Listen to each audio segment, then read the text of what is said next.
I'm looking forward to hearing from you. And so I'm going to jump right in with the first question, which is, can you talk to me a little bit about your background and experiences related to the emotional aspects of learning? Okay.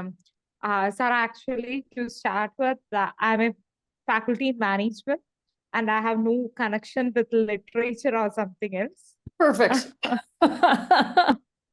But the thing is, what made me to think about this topic is while we are dealing with students, especially the management students who come from different disciplines for management, that is for their masters, they might be coming from engineering background, literature. The thing is, they lack interest in the subject. So, the pedagogy which we follow is actually, it won't create any interest to the learners. We know that on a global level itself, globally, the education undergoes a lot of changes. We know that education cover, that means it converges as well as diverges. Earlier, the pedagogy which we adopt, it misses a lot of change things. That means the learner, the role of learner, it is zero. Because the teacher, he or she decides what a learner should learn. There is no role for learner, for what methods, which books to refer, what should be the syllabus, what is the focus point. Learner has no role and he is very passive. So that induces me. And the great change implemented is pedagogy, where the learner has a major role and they are having a personalized learning option. And one is using emotional experience. Here, the learner gets record freedom in the process of education. He or she gets opinion to what, where, why, and from where to how to, from where till they can decide from where and how to learn. They can decide the online platforms, they can decide the subject that they want to learn, they can decide the methodology.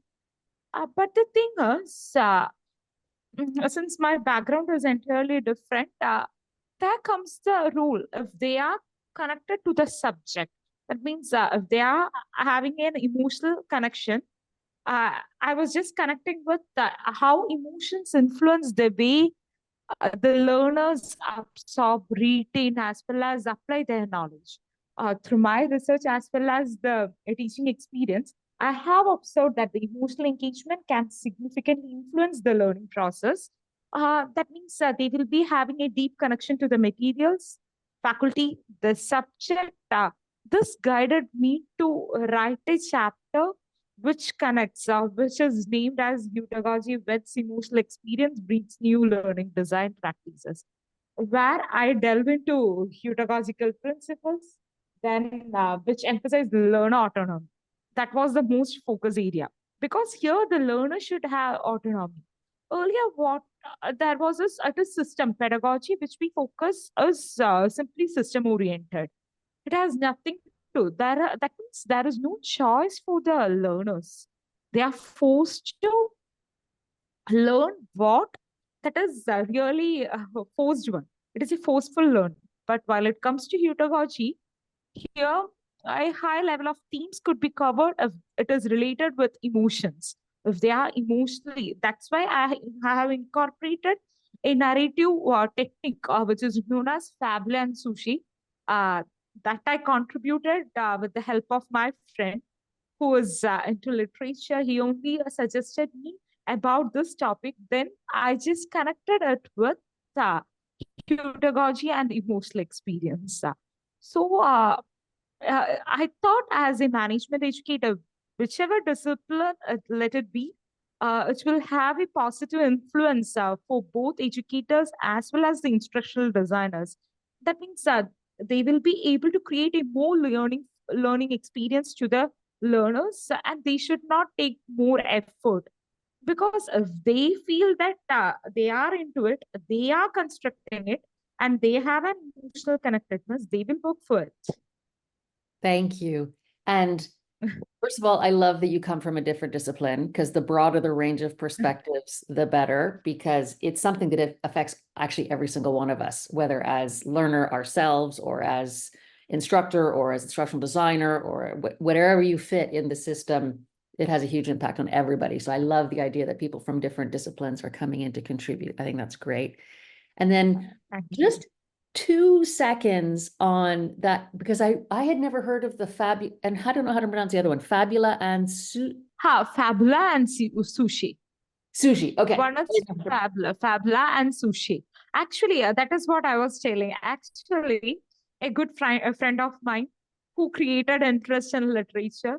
Actually, he used to tell me that whatever you people do, you management people or business people do, that is not actually the research. You do empirical research, and it is not having. You are just deducing something, some findings, and you are just generalizing it. It is not having any.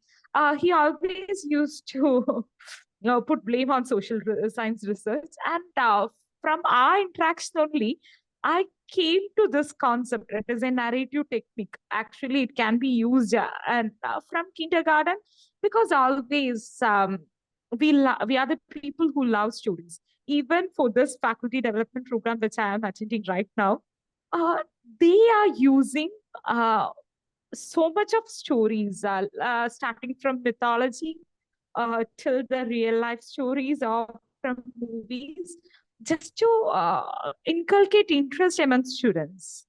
So actually, this fabula and sushi concept, it is already mentioned in the chapter. It is a concept which is mentioned by Gerard Gennet, and the fabula, it refers to the chronological sequence of events in the story. Actually, I was totally unaware, and for this thing only, I referred articles.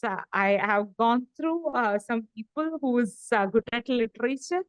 After that only, and that was a great support from my mother too, because she's from literature.